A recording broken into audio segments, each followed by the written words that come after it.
There are a few niche applications that can be computed faster by a quantum computer versus a traditional computer. Although quantum computers will revolutionize this subset of problems, we shouldn't think of a quantum computer as a technology that will completely retire classical computers.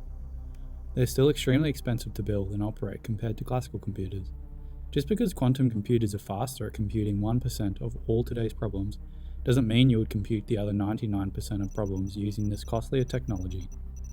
To grasp how revolutionary quantum computers are, we must first understand what classical computing is. Bits are the basic building blocks of digital data and instructions in classical computing systems.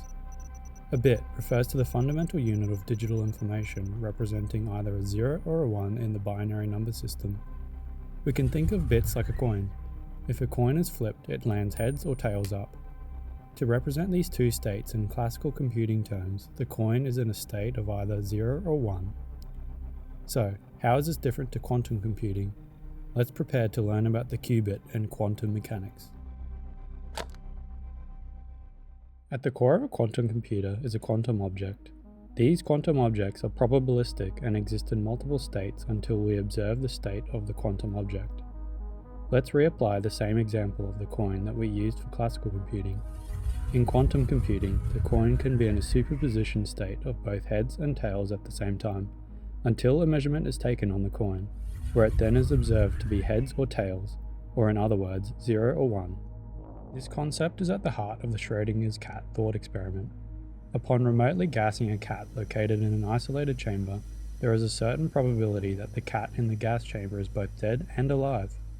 According to quantum mechanics, the cat is in a superposition of being both dead and alive until the chamber is opened and the cat's state is observed. This theory applies to quantum computing, except the only difference is that the qubit is in a superposition of both states 1 and 0 until its state is observed. What is so special about observation that causes collapse to a single state?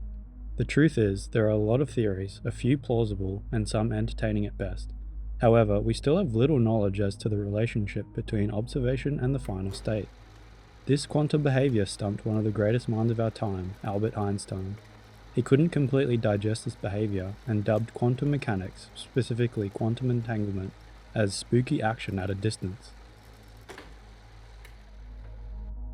My favorite speculative explanation is the parallel universe interpretation, which attributes the measurement problem by saying that both coin states of heads and tails can exist until observation occurs. Upon observation of the coin, our universe diverges into two universes. One parallel universe is created based upon the coin landing on heads. The other parallel universe is created when the coin lands on tails. Still, there are different universes that are decoherent from each other. From there, each observation of a quantum object within each universe then becomes a new universe. A qubit, or a quantum bit, is the fundamental building block of information in quantum computing. Qubits are isolated quantum objects with two quantum states that can be distinguished with a measurement. Let's move on from the coin analogy and now observe a quantum object. Our quantum object here exists in a superposition of states 0 and 1 until we take a measurement, where it then collapses to either 0 or 1.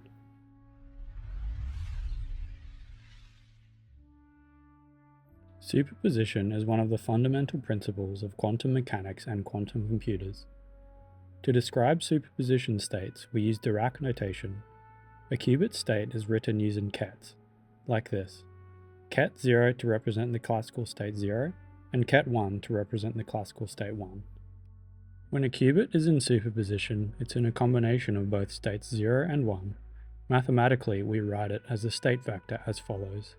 Psi equals alpha times ket 0 plus beta times ket 1.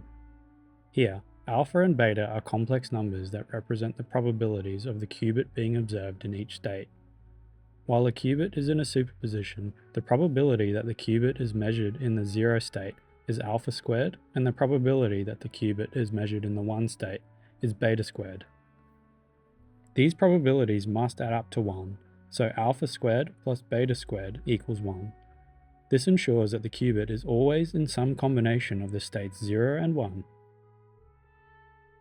If the state vector is defined as 1 on square root of 2 times 0 plus 1 on square root of 2 times 1, then when a measurement is taken on the qubit, there is a 50% chance the qubit will be in a 0 state and a 50% chance it will be in a 1 state. The qubit exists in the superposition of 0 and 1 until we measure. Upon measurement, its state vector collapses to either 0 or 1. So what does a qubit physically look like?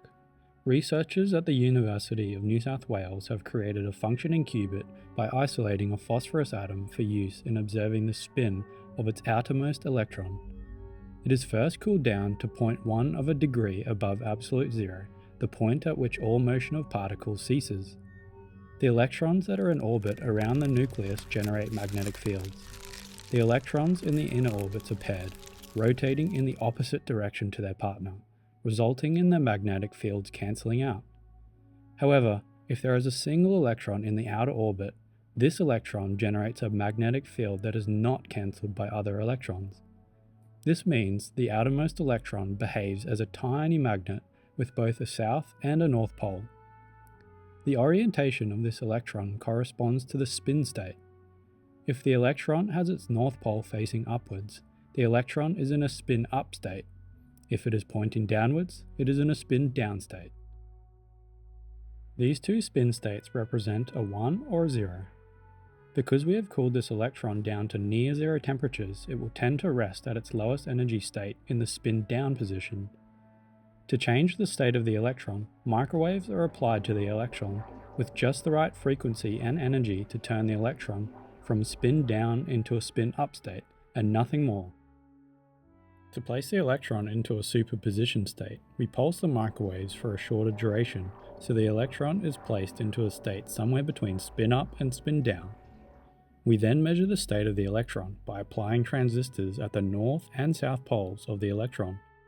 Upon measuring the electron in superposition, all we are left with is either a 0 or a 1. A single qubit doesn't provide an advantage over classical computers, but entangled qubits do. When two quantum objects are entangled, measuring the state of one qubit causes the state of all subsequently entangled qubits to collapse on a state. This phenomena allows quantum computers to perform parallel calculations with qubits in superposition, offering a speed up over classical computers that calculate in series for specific problems. If multiple qubits are entangled together, the number of possible combinations of simultaneous computation states increases exponentially. So for n entangled qubits, there are 2 to the power of n possible states from these qubits. So a 2-qubit system can be in 4 possible states. A 3-qubit system can be in 8 possible states. With 100 qubits, you have more possibilities than there are bits in all the hard drives in the world. With 300 qubits, that's more possibilities than there are particles in the universe. Quantum entanglement can be illustrated using a regular deck of playing cards.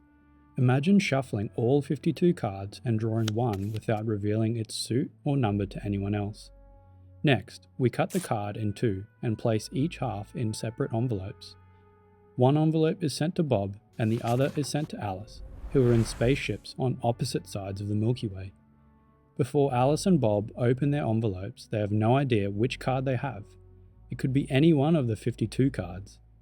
According to quantum theory, the 2 half cards are entangled. When Alice opens her envelope and sees the ace of diamonds, she instantly knows that Bob's card is also the ace of diamonds, no matter the distance between them. This example demonstrates how measuring one part of an entangled qubit pair causes the state of the other qubit to collapse. Let us leave this theoretical example behind and explore the maths of quantum entanglement. Suppose Alice and Bob both have superposition qubits of the following state vectors. Alice's is V and Bob's is W. To entangle these together, we will use the tensor product, which combines the state vectors of these superposition qubits. Completing this provides us a new vector denoted by the following. To simplify this expression, we must combine these using the FOIL method and simplify by replacing the tensor product with multiplication terminology. To simplify further, we will replace each probability amplitude with a single variable instead of 2. Because R, S, T, and U are probability amplitudes, We know that r squared plus s squared plus t squared plus u squared equals 1. There are two cases that we will explore. The first case is when Ru equals St and Alice and Bob's qubits are unentangled. The second case is when Ru does not equal St and Alice and Bob's qubits are entangled. Suppose we are told that Alice and Bob's qubits are unentangled, so are given by this formula. This equation is too complicated to understand, so let's simplify it to isolate Bob and Alice's state vectors. In this simplified form, we see that Alice and Bob have two separate state vectors that are completely independent of one another. Alice's state vector is on the left, and Bob's state vector is on the right. Measurement of Alice's qubit has no effect on Bob's qubit.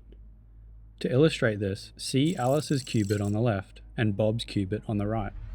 If Alice measures a 0 or a 1, Bob's qubit remains unaffected and in a superposition. Suppose we are told that Alice and Bob's qubits are entangled and are given by this formula. Like before, this equation is too complicated and we need to simplify it. Unfortunately, in this entangled state, we can't get very far.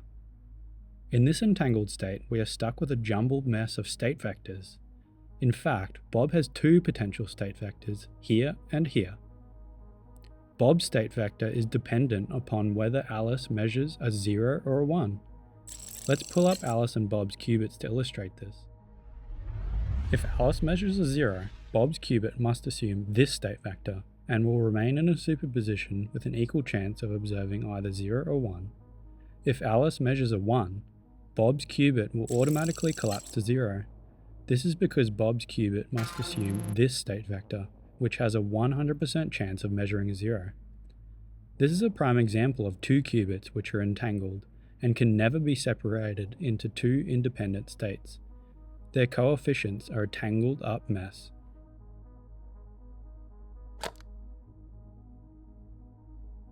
So how would we physically entangle qubits and place them into superposition? The answer is quantum gates. Unfortunately, we don't have time to cover this in any detail in this video. However, there is plenty of information out there if you want to learn more about it. The essence of quantum computer hardware lies in its qubits. These qubits are manipulated via quantum gates and their final states can be measured. For effective computation, qubits must interact with each other through quantum entanglement, necessitating isolation from the outside environment.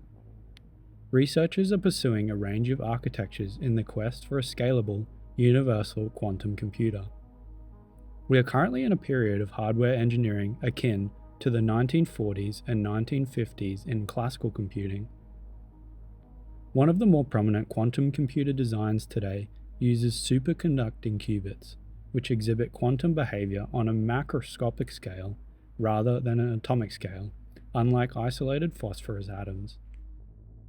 We will now look at the design of a transmon qubit, which is the core processor of a superconducting computer.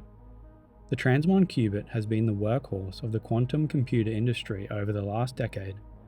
Rather than using an atom as the quantum object, this design uses a non-linear inductor called a Josephson junction and a capacitor. In the quantum computer industry, this is called an artificial atom. This whole circuit comprises superconducting material. Superconductors are a unique class of material that exhibit no electrical resistance when cooled to below a critical temperature very close to 0 Kelvin. Typical superconducting qubit designs require cooling the apparatus down to 0.1 of a Kelvin, which is cooler than deep space.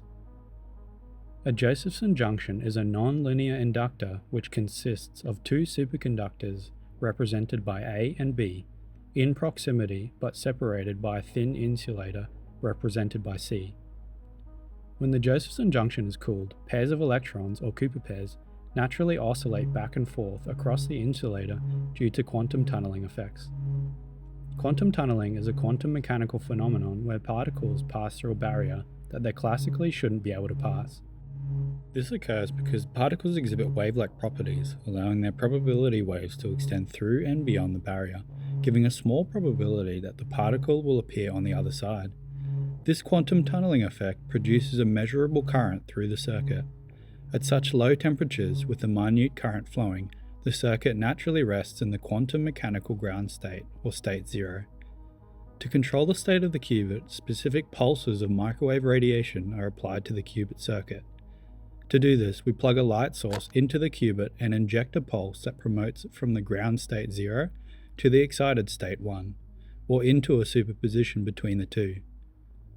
The Josephson junction provides nonlinear inductance which allows us to precisely tune the qubit to the state we desire. This would not be possible with a linear inductor. To illustrate this, here you can see a graph of the energy required to raise a qubit to various basis states in a linear inductor circuit. The energy levels corresponding to the basis states in our qubit are equally spaced. This results in poor tunability because a microwave pulse designed to excite the qubit from state 0 to 1 could also inadvertently promote it to higher energy states, such as from state 1 to 2. Compare this to the energy requirements for a non-linear Josephson junction. As you can see in this graph of the qubit energy, the basis states are unequally spaced. The energy required to promote the qubit from state 0 to 1 cannot accidentally promote it from state 1 to 2. This results in better tunability because we can pulse the qubit from 0 to 1 or 1 to 0 without the fear of it inadvertently transitioning to any of the other states. To measure the state of the qubit, we can insert light into the qubit and measure the output from the same connection. This output frequency contains very useful information about the characteristics of the qubit because the frequency of the light is dependent on the state of the qubit. To allow communication between qubits for quantum entanglement and other multi-qubit operations, we need to link the qubits together. Some designs use a coupling capacitor to achieve this link. This connection enables each qubit to talk to all the other qubits. To achieve a multi-qubit configuration, we simply duplicate this singular qubit arrangement into a lattice and connect the qubits together. This arrangement quickly becomes complicated because of the wiring involved in connecting the qubits together. The transmon qubit is widely known, however it is a fairly old design. More recent designs like the Fluxonium qubit take the core principles of the transmon but improve on a few aspects. To understand the Fluxonium qubit, let's start by comparing it to the more familiar transmon qubit. A Fluxonium qubit possesses several elements contained within a transmon qubit, such as a Josephson junction, shunting capacitor, microwave charge lines, readout resonators, and capacitive coupling. In fact, a Fluxonium qubit is nearly identical to a transmon except one significant upgrade. It includes a large inductor in the form of a superconducting loop. This addition helps to increase the anharmonicity and further suppress noise, addressing some of the limitations of the transmon design. The inductor is a superconducting loop that includes a series of smaller Josephson junctions. Its primary role is to introduce a large inductance which protects against both charge and flux noise. Flux lines are used to apply magnetic flux to the qubit loop, which allows for the tuning of the qubit's operational frequency.